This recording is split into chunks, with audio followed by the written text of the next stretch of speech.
Sa loob ng 20 taon ng aking pagtuturo sa internasyonal na edukasyon, ito ang kauna-unahang pagkakataon na nakita ko ang pananaw sa buhay ng isang estudyante na ganap na nagbago sa loob lamang ng maikling panahon. Dapat sana, 25 piling mag-aaral mula sa South Africa ay lalahok sa isang maikling programa sa Universidad ng Auckland sa New Zealand. Ngunit dahil sa matinding pagbaha sa lugar, nagkaroon ng emergency at kailangan nilang biglaang lumapag sa Ninoy Aquino International Airport, NAAA, Terminal 3 sa Maynila, Pilipinas. Alam nyo ba, ang kamanghamanghang katotohanan na ang mga estudyante mula sa isang kilalang 130 taong gulang na institusyon sa South Africa ay ganap na nabago ang kanilang worldview sa loob lamang ng 48 oras sa Pilipinas? Mula sa hindi inaasahang karanasan sa NAIA, sa hindi malilimutang tanawin sa paligid ng Intramuros, hanggang sa nakakakilabot na sandali sa makasaysayang San Agustin Church. Bakit patuloy na umiyak ang mga mag-aaral na ang mga lolo't lola ay dumanas ng apartheid nang makita ang Pilipinas? Ang kagandahan ng puso ng tao ay tila normal na lang dito sa bayang ito.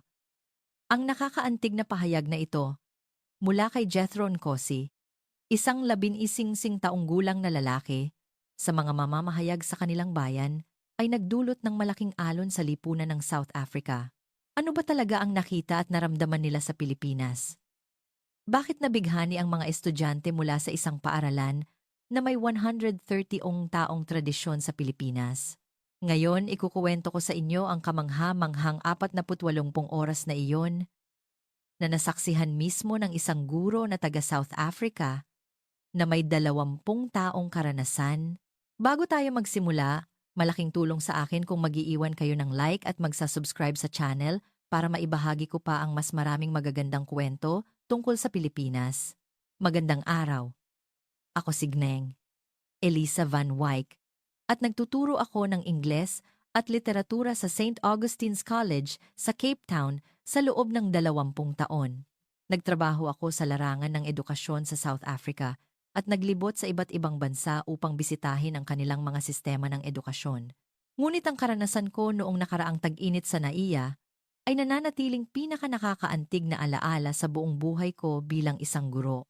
Ang mga estudyanteng kasama ko noon ay mga piling-pili. 25 sa pinakamahuhusay na mag-aaral ng St. Augustine's College. May edad, 16 hanggang 18. Lahat sila ay nagmula sa matataas na pamilya sa South Africa, mga anak ng hukom, mga anak ng propesor sa universidad, at mga anak ng negosyante na inaasahang magiging susi sa hinaharap ng lipunan ng South Africa. Ang mga guro na kasama sa trip ay mga eksperto rin. Kabilang si Principal Robert Sinclair. Lahat sila ay may master's o PhD na degree. Ang layunin ng trip ay maranasan ang advanced na sistema ng edukasyon sa Southern Hemisphere at palawakin ang kanilang pananaw bilang mga global leader sa Universidad ng Auckland. Ang orihinal na plano ay manatili sila sa Auckland sa loob ng 10 araw, dumalo sa mga lecture sa universidad at bumalik sa Cape Town. Ngunit, nagkaroon ng matinding baha sa North Island ng New Zealand at pansamantalang isinara ang Auckland International Airport. Nataranta ang mga estudyante. Karamihan sa kanila ay ang alam lang sa Pilipinas ay ang mga OFW at tsinelas. May ilan na nag-aalala na baka malamig ang pakikitungo sa mga banyaga sa mga bansa sa Asia. Dahil sa kasaysayan ng South Africa, natural lang ang kanilang mga agam-agam. Nag-alala rin si Principal Sinclair noong una, lalo na sa biglaang pagbabago ng schedule na kailangan niyang ipaliwanag sa mga magulang. Kailangan ang labis na pag-iingat sa paghawak sa mga magulang ng mga estudyante mula sa ganitong uri ng prestihiyosong paaralan. Ngunit habang lumalapit kami sa NAIA, isang sitwasyon na kabaligtaran ng inaasahan namin ang nagsimulang mangyari. Ang komunikasyon mula sa airline ay napakagalang at detalyado. May abiso na mabilis silang naghanda ng special support team para sa pangkat ng mga estudyanteng banyaga na bigla ang lalapag. Mayroon ding staff na handang tumugon sa maraming wika. Ang antas ng serbisyong ito ay bihirang makita kahit sa Cape Town Airport. Karaniwan, sa mga biglaang sitwasyon, Minimum na suporta lang ang natatanggap, ngunit ibang klase ang paghahanda ng NAIA. Ang proseso ng paglapag ay walang kamali-mali. Ang komunikasyon sa control tower ay eksakto, at ang lahat ng paggalaw sa lupa ay tila plinano na ng maaga, na para bang isa itong regular na flight. Ngunit ang tunay na sorpresa ay nagsimula nang pumasok kami sa airport terminal. Ang susunod na 48 oras ang babago sa pundasyon ng pananaw sa buhay ng 25 mahuhusay na estudyanteng ito. Pagpasok pa lang namin sa terminal ng NAIA, biglang nagbago ang ekspresyon ng mga estudyante. Kahit gabi na, ganap na gumagana ang airport. Patuloy na nagtatrabaho ang mga cleaning staff, may staff na laging standby sa information desk, at lahat ng kagamitan ay tumatakbo sa pinakamataas na antas. Ito ba talaga ang isang airport sa Asia? Tanong ni Leila van der Merwe, ang 27 taong gulang na babae. Sa akin, sa Cape Town Airport, humihinto ang maraming serbisyo paglagpas ng 10 p.m. kaya nagulat sila sa 24 oras na serbisyong ito. Ang guide sa immigration process ay kahanga-hanga rin.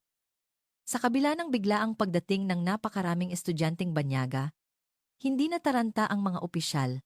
Sa halip, naglagay agad sila ng dedicated lane para sa pangkat ng estudyante at nagtalaga pa ng interpreter na mahusay sa Ingles.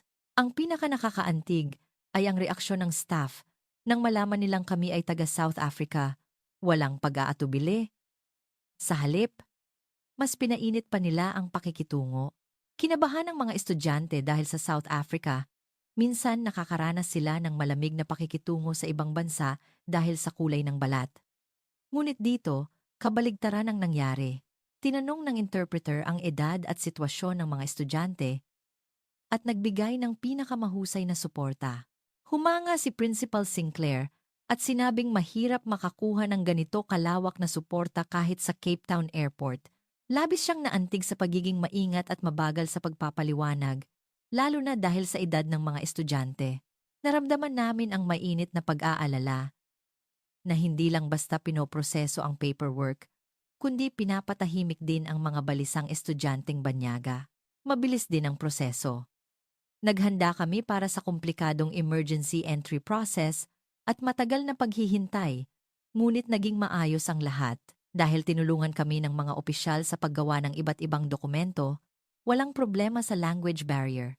Mas nakakaantig pa. Nag-alok silang tumulong na makipag-ugnayan sa hotel na dapat sanang tutuluyan namin sa Auckland. Ang guide sa pansamantalang matutuluyan ay perpekto nagrekomenda sila ng ilang student-friendly hotel sa Metro Manila at detalyado nilang ipinaliwanag ang mga katangian at benepisyo ng bawat isa. Nagulat si Jethro Nkosi, ang 16 taong gulang na lalaki, at sinabing mas mabait sila kaysa sa mga opisyal sa airport sa South Africa. Dahil karaniwan sa South Africa ang bureaucratic na pagtrato, bihirang maranasan nila ang ganitong init ng pakikitungo. Nagpatuloy ang mga sorpresa sa baggage claim area.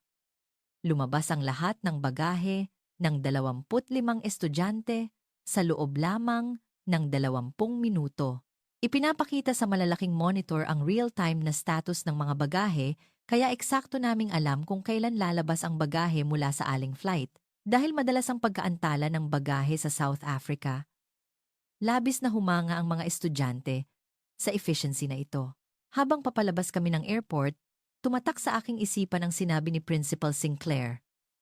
Ito ang kauna-unahang pagkakataon na nakaranas ako ng ganito perpektong emergency response. Humanga ako lalo na sa sistema na inihanda ang lahat ng maaga upang hindi maramdaman ng mga user ang anumang pagkabalisa kahit sa hindi inaasahang sitwasyon. Habang nakikinig ako sa usapan ng mga estudyante sa bus papunta sa hotel, nagkaroon ako ng bagong pagtingin sa bansang Pilipinas. Wala pa akong ideya noon kung gaano babaguhin ng mga kamanghamanghang pangyayari na mararanasan ng mga estudyanteng ito sa susunod na 48 oras ang kanilang buhay. Nagsimula ang unang tunay na paghanga habang papunta kami sa hotel. Ang tanawin ng Pilipinas na nakita namin mula sa expressway mula sa NAIA patungo sa Metro Manila ay ganap na nagpabago sa inaasahan ng mga estudyante. Lahat sila ay nakadikit ang mukha sa bintana ng bus habang pinagmamasdan ang malawak na dagat ng ilaw Humanga si Principal Sinclair at sinabing bihira ring makita sa South Africa ang ganitong kalaking urban development. Labis siyang naimpress sa sistematikong pagkakaayos ng mga parke at green space sa bawat lugar at ang magandang harmony ng mga tirahan at komersyal na establishmento. Habang papalapit kami sa financial district, mas lalo pang lumawak ang nakakagulat na tanawin. Kahit lagpas na ng 11 p.m., maliwanag at maganda ang bayan, at marami pa ring tao ang natural na gumagalaw. Ang pinakanakagulat ay ang mga kabataang babae na naglalakad ng mag-isa. Ang tanawin ng isang babae na ligtas na naglalakad ng mag-isa sa hating gabi ay halos hindi nakikita sa South Africa. Talaga bang ligtas ang bansang ito? Nagulat na tanong ni Leila. 17 taong gulang. Ito ay dahil itinuturing na napakadelikado ang maglakad ng mag-isa sa gabi sa South Africa. Isang bagong paghanga ang naghihintay sa check-in ng hotel. Ang front desk staff ay bumati sa amin ng mahusay sa Ingles. At nang maunawaan nila na kami ay isang pangkat ng estudyante, mabilis silang nag-alok ng pinakamahusay na serbisyo. Sa kabila ng pagdating namin sa hating gabi, detalyado nilang ibinigay ang guide mula sa oras ng breakfast, kinabukasan hanggang sa mga kalapit na pasilidad. Bukod pa rito, naunawaan nila ang aming sitwasyon ng biglaang pagbisita sa Pilipinas at naghanda pa sila ng tourist guide. Ang pinakaimpresibo ay ang taos-puso nilang pagtanggap. Naramdaman namin ang init ng pagiging tunay na tinatanggap, higit pa sa serbisyong komersyal, at higit sa lahat, wala silang ipinakitang special treatment o pag-iingat dahil kami ay taga South Africa. Habang pinagmamasdan ko ang ekspresyon ng mga estudyante sa elevator papunta sa kanilang mga kwarto, naramdaman ko na mabilis na nagbabago ang kanilang pananaw sa Pilipinas. Ang mga bata na nagpakita ng pag-aalala sa hindi kilalang bansa sa Asia, ilang oras lang ang nakalipas ay puno na ngayon ng curiosity at pag-asa. Kinabukasan, nagsimula ang tunay na karanasan sa Maynila at ang mga sorpresa na mararanasan ng mga estudyante ng South Africa ay hindi na katulad ng mga nauna. Magsisimula na ngayon ang 48 oras na ganap na babago sa kanilang mga values, social view at life view. Bandang 7 a.m. kinabukasan, dahil sa jet lag, may mga estudyanteng maagang nagising at nagsimulang mag-ingay dahil gutom na. Nag-alala ako dahil napakahirap maghanap ng bukas na restaurant sa ganoong kaagang oras sa South Africa. Nang magtanong ako sa front desk ng hotel, sumagot ang staff ng may maamong ngiti. May 24-hour family restaurant po, sa layong 3 minutong lakad. Paborito po iyon ng mga estudyante. Nagulat ako nang malaman kong may 24-hour restaurant. Hindi iyon maiisip sa South Africa. Kasama ang watong estudyante, nagtungo kami sa family restaurant na iyon. Pagdating ng 7 a.m., puno na ang kalye ng mga tao, mga office worker na papasok sa trabaho, mga mamamayan na nagjo-jogging, mga taong papalabas ng convenience store. Tahimik ang Cape Town sa madaling araw, ngunit tila nagsisimula na ang araw sa Maynila. Nang buksan namin ang pinto ng restaurant at pumasok, sinalubong kami ng mainit na hangin at masarap na amoy ng pagkain. Mayroon ng mga kumakain ng breakfast, isang lalaki na nagbabasa ng diaryo habang kumakain, isang babae na nagtatrabaho gamit ang tablet, at mga office worker na mukhang pagod sa night shift. Pagkakita sa menu, nagulat ang mga estudyante. Napakamura ng mga presyo. Ang silog set ay 150 pesos at ang pansit ay 180 pesos. Kung ikukumpara sa cost of living sa South Africa, hindi ka pani-paniwala ang murang presyo. Kailangan mo ng hindi bababa sa 250 rand para makakain ng ganitong level sa Cape Town. Hindi nagpakita ng anumang pagkagulat ang crew na kumuha ng order nang makita nila kaming mga banyaga. Sa halip, ipinaliwanag nila ang menu sa Ingles at nagrekomenda ng mga pagkaing mukhang madaling kainin ng mga estudyante. Para sa estudyanteng may allergy, ibinigay din nila ang detalye ng mga sangkap. Ang bilis ng paglabas ng pagkain ay kamangha-mangha. Hindi pa lumalampas ang 7 minuto mula nang mag-order, lahat ng pagkain ay nakahanda na sa mesa. Silog, pansit, Pandesal, ang mga estudyante ay kalahating curious at kalahating umaasa sa unang pagkakataon na nakita nila ang Filipino cuisine. Ngunit pagkatapos tikman, biglang nagbago ang kanilang ekspresyon. Ang pinakanakagulat ay ang silog, mukhang katulad ng omelette na kinakain namin sa South Africa. Ngunit iba ang lasa, ang galing ng cooking technique sa itlog, at ang combination nito sa kanin ay perpekto. Humanga siya at sinabing hindi siya makakakain ng ganito kasarap na pagkain sa ganoong presyo sa South Africa. Ang reaksyon din ng mga estudyanteng kumakain ng sandwich ay interesante, na gulat sila sa mataas na kalidad ng tinapay at humanga sa pagiging sariwa ng filling. Ngumiti ang crew at pinuri sila sa magandang pagkain. Nagulat na naman kami nang magbayad na. Kumain ng busog ang 8 katao. Ngunit ang kabuuang bill ay hindi umabot sa 4,500 pesos, halos 800 rand. Kung parehong level ng pagkain sa South Africa, kailangan namin ng hindi bababa sa 1,800 rand. Eksakto ring binilang ng crew ang sukli at sinabing, "Balik po kayo. Mukhang gusto niyo ang Filipino food." Nagbigay pa siya ng rekomendasyon sa iba pang menu. Ang ganitong uri ng kabaitan ay bihirang maranasan sa mga restaurant sa South Africa. Paglabas namin ng restaurant, nagpahayag ng paghanga ang mga estudyante. "Masarap ang pagkain, mura, at maganda ang serbisyo," sabi ni Leila. "Mamimiss ko ang silog pagbalik sa South Africa," sabi ng isa pang estudyante. Mayroon pang isang estudyante na nagsabing gusto niyang manirahan sa Pilipinas nang kahit kalahating taon lang. Paglabas namin sa kalye, oras na ng rush hour. Abala ang mga tao, ngunit perpekto ang kaayusan. Sa pedestrian lane, sumusunod ang lahat sa traffic light. At ang mga naglalakad at nagbibisikleta ay maganda ang harmony ng paggalaw. Ang morning commute sa Cape Town ay mas chaotic at walang kaayusan. At ang pinakanakagulat sa amin ay ang tingin ng mga taong nagdadaan. Walang sinuman ang nagpakita ng special gaze sa amin na taga South Africa. Walang tingin na puno ng curiosity, walang mapagbantay na tingin, at walang tingin na may diskriminasyon. Tinrato lang nila kami ng natural, tulad ng ibang tao. Habang pabalik sa hotel, nagulat din kami sa kalinisan ng bayan. Walang basura, at maganda ang pagpapanatili. Nakita namin ang mga taong naglilinis mula pa sa madaling araw. Ang buong lugar ay tila gumagana bilang isang malaking organisasyon.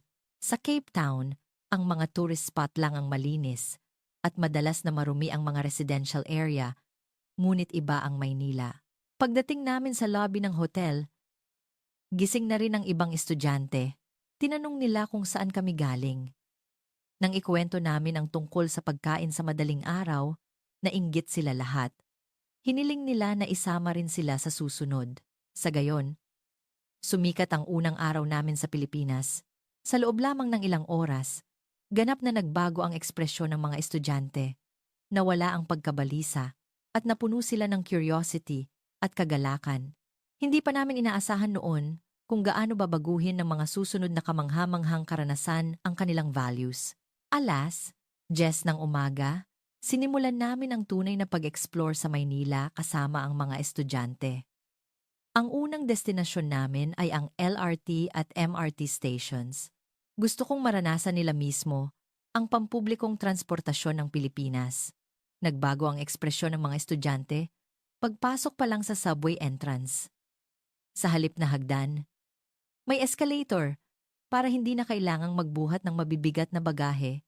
Bukod pa rito, may elevator sa lahat ng dako na nagpapakita ng universal design. Ang subway sa Cape Town ay luma at madilim, ngunit ang Manila subway ay moderno at maliwanag, malinis at sapat ang ilaw. Habang pababa kami, nagulat kami sa kalinisan ng loob ng station. Ang sahig at dingding ay perpektong napangalagaan at walang graffiti o sirang bahagi. May mga guide sign sa lahat ng dako na may Filipino at English, kaya madaling gamitin kahit para sa mga banyaga. Pagdating namin sa platform, marami ang tao dahil commute hour iyon. Ngunit sa gitna ng siksikan, may kamangha-manghang kaayusan. Lahat ay natural na pumipila sa dalawang hanay habang naghihintay at sumusunod sa guide na nakaguhit sa sahig. Hindi nakikita ang ganyang tanawin sa South Africa, sabi ni Principal Sinclair. Sa Cape Town, normal lang na nagtutulakan ang mga tao para mauna. Nang dumating ang tren, mas nakakagulat na tanawin ang nakita namin. Pagbukas ng pinto, natural na humiwalay ang mga tao sa magkabilang gilid para gumawa ng espasyo para sa mga pasahero na bababa. Pagkatapos bumaba ng lahat, nagsimula silang sumakay ng may kaayusan. Walang sino man ang nag-utos, ngunit natural na sinusunod ng lahat ang ganitong manner. Tinanong ako ni Leila, sino po ang nagtuturo sa kanila ng rule na ito? Naantig siya nang ipaliwanag ko na. Walang nagtuturo. Kultura ito na natural na natututunan sa Pilipinas mula pagkabata. Anko. Pagpasok sa tren, nagulat din kami sa lebel ng loob ng bagon. Komportable ang mga upuan, at ang mga strap ay nakakabit sa iba't ibang taas para hindi maging abala kahit sa mga maliliit. Ang pinakaimpresibo ay ang kalinisan. Walang ni isang basura sa sahig at maganda ang pagkapanatili ng mga upuan. Habang nakaupo at nakatingin sa paligid, nasaksihan namin ang pinakanakakaantig na sandali. Sa susunod na station, sumakay ang isang matandang lalaki na may tungkod. Agad na tumayo ang ilang pasahero upang magbigay ng upuan. Nagpasalamat ang matanda at umupo. Nang makita ito, lumuha si Jethro, 17 taong gulang. Bumulong siya na, bihira akong makakita ng ganito natural na kabaitan kahit sa South Africa. Ang ambience sa loob ng tren ay impresibo rin. Maraming tao, ngunit tahimik. Walang nag-iingay o nagsasalita sa telepono. Nang malakas, karamihan ay tahimik na nagpapalipas ng oras sa pamamagitan ng pagtingin sa smartphone o pagbabasa ng libro. Ang pinakanakagulat ay ang mga kabataang nasa high school na nag-aaral sa loob ng tren. Nakabuklat ang kanilang mga reviewer at notebook at seryoso silang nag-aaral. Bihira kaming makakita ng estudyanteng nag-aaral sa pampublikong transportasyon sa Cape Town. Napakaseryoso ng mga estudyanteng iyon. Humanga si Leila. Ang mga estudyante sa South Africa, pagkatapos ng klase, nakakalimutan na ang pag-aaral, ngunit iba pala ang mga estudyante sa Pilipinas. Ang gandang panga. Nagulat kami ulit nang dumating kami sa transfer station. Ito ay isang komplikadong istruktura kung saan nagtatagpo ang maraming linya, ngunit dahil sa napakalinaw na guide signs, hindi kami naligaw. Ang line map na may color coding, ang detalyadong guide sa bawat exit, ang impormasyon tungkol sa mga kalapit na pasilidad, lahat ay idinisenyo upang maunawaan agad. Pagdating namin sa Quiapo at lumabas sa lupa, ang tanawing sumalubong sa amin ay nakakabighani. Ang sikat na Black Nazarene, ang mga neon sign, at ang daan-daang tao na gumagalaw nang sabay-sabay na wala ng salita ang mga estudyante. Ngunit sa likod ng tila chaos, may perpektong kaayusan, natural na dumadaloy ang mga tao, hindi nagbabanggaan, at lahat ay mahusay na gumagalaw patungo sa kanilang destinasyon. Ito ang simbol ng Pilipinas, sabi ni Principal Sinclair. Ang harmony sa gitna ng diversity ang perfect balance ng kalayaan ng individual at kaayusan ng grupo. Ang mind. Habang naglalakad sa bayan, sunod-sunod na nakadiskubre ng bago ang mga estudyante. Ang kalinisan ng bayan, ang diversity ng mga tindahan, at higit sa lahat, ang kabaitan ng mga tao. Nang kami ay maligaw, tinulungan kami ng isang Filipino na nagdaraan na magbigay ng direksyon sa Ingles. Nang huminto kami sa isang bookstore, namangha ang mga estudyante. Isang malaking bookstore na may maraming palapag, at ang napakaraming libro ay maayos na nakasalansan. Kahit sa araw ng linggo, maraming tao ang nagbabasa ng libro. Mahilig din magbasa ang mga tao sa South Africa, pero hindi ganito, sabi ni Leila. Ang craving ng Filipinos para sa kaalaman ay kahanga-hanga. Habang nagpapahinga sa isang cafe, pinag-usapan ng mga estudyante ang kanilang mga karanasan sa araw na iyon. Tinuruan kaming developed country din ang South Africa, ngunit nang makita ko ang Pilipinas, marami pala kaming dapat matutunan. Sabi ni Sarah, 18 taong gulang. Ang mga estudyante sa Pilipinas nag-aaral kahit sa tren. Kami, pagkatapos ng klase, nakakalimutan na namin ang pag-aaral, dagdag ni Jethro. Pagkatapos ng tanghalian, nagtungo kami sa Greenbelt, Makati. Gusto kong ipakita sa kanila ang sentro ng youth culture. Nagulat ang mga estudyante sa buhay na ambience ng Ayala Triangle. Ngunit nananatili pa rin ang kaayusan dito. Ang pinakaimpresibo ay ang gabi. Kahit lagpas na ng 9 p.m., marami pa ring high school student na babae ang ligtas na umuuwi ng mag-isa. Mga estudyanteng bumibili sa convenience store, mga umuuwi mula sa tutorial center sa South Africa, itinuturing na delikado ang lumabas sa gabi. Ngunit normal na tanawin ito sa Pilipinas. Hindi ako makapaniwala, sabi ni Leila sa akin. Ang mga babaeng kasing edad namin, naglalakad ng mag-isa, sa 10 p.m. hindi iyon maiisip sa South Africa. Nigado. Nang huminto kami sa isang convenience store, may bago na namang nadiskubre. Ang crew sa night shift ay isang babae na nasa early 20s, ngunit wala siyang ipinapakitang anumang pagkabalisa. Nagulat ang mga estudyante na nagtatrabaho siya ng mag-isa hanggang hating gabi. Halos walang babae na nagtatrabaho ng mag-isa sa gabi sa South Africa, sabi ni Principal Sinclair. Ang ganitong kaligtasan ng lipunan ay hindi makikita sa South Africa. Laging, kinabukasan ng umaga, isang hindi inaasahang pangyayari ang naganap. Biglang nawalan ng malay si Sarah dahil sumama ang pakiramdam niya. Marahil ay dahil sa stress ng pagiging 17 taong gulang at ang hindi pamilyar na kapaligiran. Nag-alala ako at ang ibang estudyante kung paano haharapin ang emergency sa ibang bansa.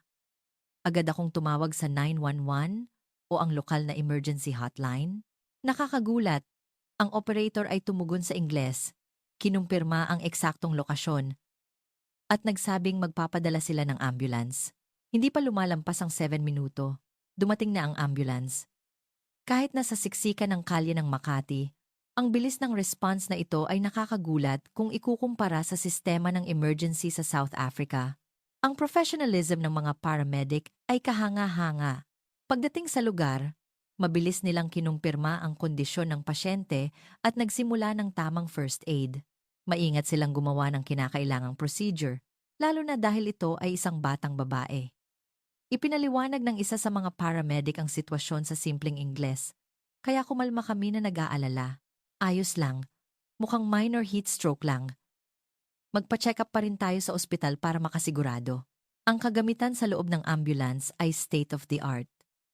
Maaaring tuloy-tuloy na i-monitor ang kondisyon ng pasyente habang naglalakbay at may mga kagamitan para sa advanced first aid. Nakikipag-ugnayan na rin sila sa ospital kaya handa na ang treatment pagdating namin. Pagdating namin sa Philippine General Hospital, PGH, nagsimula ang panibagong pagkabigla. Siksika ng emergency room. Ngunit perpektong organisado, may malinaw na division ng mga lugar, at ang daloy ng pasyente ay mahusay na idinisenyo. Ang reception ay impresibo, may dedicated window para sa mga pasyenteng banyaga, at ang staff ay tumugon ng mahusay sa Ingles. Detalyado rin nilang ibinigay ang guide tungkol sa medical insurance sa South Africa. Ang ganitong sistema ng suporta para sa mga banyaga ay bihirang makita kahit sa mga ospital sa Cape Town. Sa panahon ng paghihintay, regular na kinumpirma ng nurses ang kondisyon ni Sarah. Naramdaman namin ang kanilang pag-aalala na ipinapaliwanag nila ang sitwasyon ng detalyado upang mapawi ang pagkabalisa ng ibang estudyante. Nang magsimula ang consultation, humanga kami sa expertise ng doktor. Maingat niyang tinanong ang symptoms, na may pag-aalala rin sa psychological state ng batang pasyente. Mabilis din ang lab test. Ang resulta ng blood test ay lumabas sa loob ng 40 minuto. Ang diagnosis ay hindi seryoso. Pagod sa paglalakbay at minor heat stroke na kayang gumaling sa sapat na hydration at pahinga. Ngunit pinayuhan ng doktor ang ilang oras na observation para makasigurado. Habang papunta kami sa pharmacy para kunin ang reseta, may isa na namang nakakaantig na karanasan. Ang pharmacist ay detalyadong ipinaliwanag ang lahat mula sa kung paano inumin ang gamot hanggang sa side effects na may pag-aalala sa edad at symptoms ng pasyente. Nagprint pa siya ng dosage instruction sa Ingles. Sa billing, nagkaroon ng huling sorpresa. Kahit kasama ang emergency consultation, tests, at gamot, ang kabuuang halaga ay 2,003 lang ng medical cost sa South Africa. Walang additional charge dahil kami ay pasyenteng banyaga. Paglabas namin ng ospital, sinabi ni Principal Sinclair, ipinagmamalaki namin ang healthcare system sa South Africa, ngunit sa kabuuan, kahanga-hanga ang medical service ng Pilipinas. Marami kaming dapat matutunan, lalo na sa pag-aalala sa mga banyaga at ang mahusay na sistema. Sa pamamagitan ng karanasang ito sa ospital, mas lumalim pa ang pananaw ng mga estudyante sa Pilipinas. Naramdaman nila na hindi lang ito tungkol sa technological advancement, kundi ang pag-aalala sa tao ay umaabot sa bawat sulok ng lipunan. Nang gumaling ang kalusugan ni Sarah, sinimulan namin ang tunay na pag-explore sa Maynila at Tagaytay. Una, nagtungo kami sa paligid ng Intramuros. Habang naglalakad sa San Agustin Church Grounds, napagmasdan ng mga estudyante ang kasaysayan at kultura ng Pilipinas. Napakagalang ng lahat, sabi ni Jethro. Kahit abala sila sa pamamasyal, mabait pa rin silang tumutulong sa amin na kumuha ng litrato. Sa tanghalian, nagpunta kami sa isang sikat na kainan ng pansit at lumpia sa Binondo. Humanga ang mga estudyante sa pansit na inihanda sa harap nila ng cook. Ito ang tunay na lutuing Filipino, sabi ni Leila. Iba sa mga Asian food na kinakain namin sa South Africa. Ang mga estudyante ay namangha sa skill at concentration ng pansit cook. Naramdaman nila ang pride ng chef sa bawat dish. Ito ang diwa ng Filipino craftsmanship, sabi ni Principal Sinclair. Hapon, nagtungo kami sa Tagaytay. Ang karanasan sa modernong bus ay bago rin sa mga estudyante. Kahit bumibiyahe sa mabilis na highway, tahimik at komportable ang loob. Pagdating sa Taal Volcano, sinalubong kami ng ganda ng kalikasan. Binisita namin ang Taal Vista Points para maranasan ang tradisyonal na kultura ng Pilipinas. Tahimik na humanga ang mga estudyante sa matinding ambience. Ang modern technology at traditional culture ay natural na nagsasama, sabi ni Leila. Habang naglalakad sa Tagaytay Rotonda, tiningnan namin ang mga tradisyonal na handicraft. Nang makita ang mga artisan na aktwal na nagtatrabaho, naramdaman ng mga estudyante ang lalim ng kultura ng Pilipinas. Bihira sa South Africa na maipasa ng nakababatang henerasyon ang ganitong tradisyonal na skills, sabi ni Principal Sinclair. Gabi, bumalik kami sa Maynila at nag-enjoy sa night view mula sa isang mataas na gusali sa Makati. Hindi ako makapaniwala na ang isang lungsod ay may ganito karaming kasaysayan na naipon, ngunit ganito kaganda ang pagkakapreserba, sabi ni Jethro. Sa umaga ng huling araw, maagang gumising ang mga estudyante at lumabas para sa huling tour sa Manila Pasig. Binisita namin ang BGC High Street para sa modern architecture. Humanga sila sa harmony ng kalikasan at man-made structures. Isang perpektong balance ng environmental protection at tourism development, sabi ni Sarah. Sa tanghalian, naranasan namin ang fine dining sa Filipino cuisine. Nagulat ang mga estudyante sa mataas na kalidad ng pagkain na inihanda ng napakaganda na parang isang sining. Hindi maiisip sa South Africa ang ganitong balance ng kalidad at aesthetic sense, sabi ni Principal Sinclair. 3:00 ng hapon, oras na para magtungo sa Inaiya. Sa loob ng tren, binalikan ng mga estudyante ang kanilang 41 oras na karanasan. Ganap na nabago ang aming values, sabi ni Jethro. Naniniwala kaming developed country din ang South Africa, ngunit nang makita namin ang Pilipinas, napakarami pala naming dapat matutunan. Pagdating sa Naya, nagpatuloy ang paghanga ng mga estudyante. Sa departure process, humanga sila hanggang sa huli, sa magalang na pakikitungo ng mga opisyal, mula simula hanggang sa dulo, perpekto ang serbisyo, sabi ni Sarah. Habang naghihintay sa gate, tiningnan ng mga estudyante ang kanilang mga litrato sa Pilipinas. Ipapaliwanag ko talaga ang tungkol sa Pilipinas sa aking pamilya, sabi ni Leila. Gusto kong mag-aral sa Pilipinas sa hinaharap, sabi ni Jethro. Nang umalis ang eroplano at lumayo ang tanawin ng Maynila, lumuha ang mga estudyante. Ako rin. Sa loob ng 41 oras na ito, muling kinilala ko ang kadakilaan ng Pilipinas.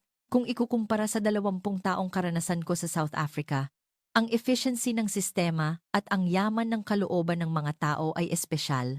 Pagdating sa Cape Town, agad na nagsimulang magkuwento ang mga estudyante sa kanilang pamilya at mga kaibigan. Nagulat ang mga sumalubong sa airport sa kanilang pagkasabik. Itay, talagang kahanga-hangang bansa, sabi ni Leila sa kanyang ama. Iba sa lahat ng itinuro sa amin, sabi ni Jethro. Pagkatapos ng 2 linggo pag-uwi, naganap ang malaking pagbabago. Ang mga litrato at video na ni-post ng mga estudyante sa SNS tungkol sa Pilipinas ay naging viral sa mga kabataan sa South Africa. Lalo na ang video ng mga estudyanteng Filipino na nag-aaral sa loob ng tren. Ito ay na-view ng higit sa 150,000 beses. Maraming komento ang nagsasabing, dapat ba talaga nating ipagmalaki na ang edukasyon sa South Africa ay pinakamahusay sa mundo? Marami rin ang nagsabing dapat nilang tularan ang saloobin ng mga estudyanteng Filipino sa pag-aaral.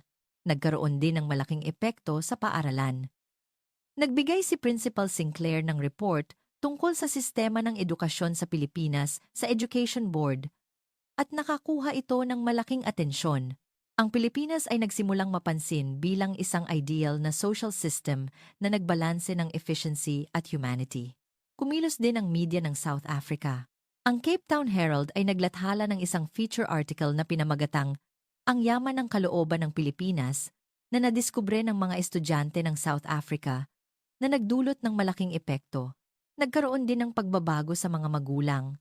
Mabilis na dumami ang mga estudyanteng gustong mag-aral sa Pilipinas at ang enrollment sa Filipino language class ay tumaas ng 7 beses.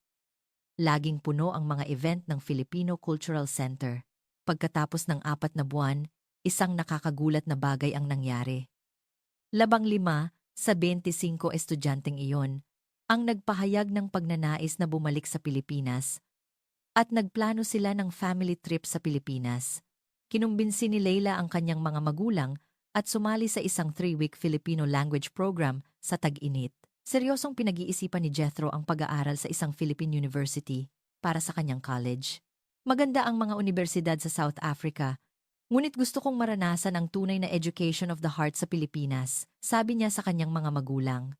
Nagpakita rin ng pagbabago si Principal Sinclair. Nagmungkahi siya sa South African Ministry of Education ng pag-aaral sa sistema ng edukasyon ng Pilipinas at naaprubahan ang pagpapadala ng opisyal na investigation team. Napakarami nating dapat matutunan, sabi niya. Pagkatapos ng 1 taon, nakatanggap ako ng isa na namang nakakagulat na balita. Ang St. Augustine's College ay nakipag-sister school agreement sa isang pribadong high school sa Maynila. Plano nilang magkaroon ng student exchange taon-taon. Bilang unang batch ng programang ito, 20 estudyante, kasama sina Leila at Jethro, ang mag-aaral sa Pilipinas sa loob ng 4 na buwan. Ang 41 oras na iyon ang nagpabago sa buhay ko, sabi ni Leila. Sa kasalukuyan, may Filipino study boom sa South Africa. Maraming paaralan ang nagpapakilala ng Filipino educational methods at lalo na nilang binibigyang diin ang pagpapabuti ng education of the heart ng mga estudyante. Regular din akong nagbibigay ng lecture sa mga institusyon ng edukasyon sa South Africa tungkol sa social system ng Pilipinas. Ipinaliliwanag ko na ang harmony ng technology at humanity, ang pagbalanse ng efficiency at compassion, at ang integrasyon ng individual growth at social development. Ito ang mga katangian ng lipunan ng Pilipinas. Ang aksidenteng 48 oras na iyon ay nagdulot ng malaking pagbabago sa educational exchange ng dalawang bansa. Ngayon, buwan-buwan, may mga educational inspection team na bumibisita sa Pilipinas mula sa South Africa at lahat ng mga kalahok ay umuuwi na may katulad na paghanga. Ang pinakaimpresibo ay ang pangmatagalang pagbabago sa mga estudyanteng kasali. Pagkatapos nilang umuwi, kitang-kita ang pagbabago sa kanilang saloobin sa pag-aaral. Dumami ang oras ng kanilang self-study at lumalim ang kanilang compassion para sa iba. Si Leila ay nag-aaral na ngayon ng International Relations sa isang unibersidad sa Maynila. Sabi niya, gusto niyang gamitin ang yaman ng kalooban na natutunan niya sa Pilipinas bilang bridge ng dalawang bansa sa hinaharap. Si Jethro naman ay nag-major sa Filipino and Filipino culture sa isang unibersidad sa South Africa at ang goal niya ay magtrabaho sa Pilipinas. Sabi niya, Gusto niyang gumawa ng bagong model na pinagsasama ang Filipino education of the heart at ang diversity ng South Africa.